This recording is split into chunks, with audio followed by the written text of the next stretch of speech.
Meaning of gladden.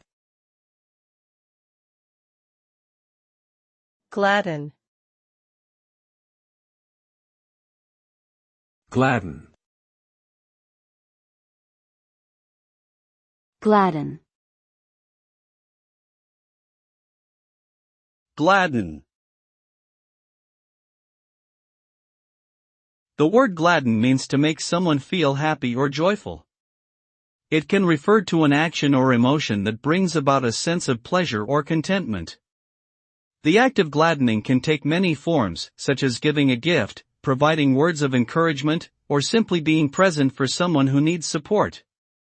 The result of gladdening someone is a mood of joy and happiness, which can have a positive impact on both the individual and those around them. Ultimately, to gladden someone is to bring a sense of upliftment and positivity to their life.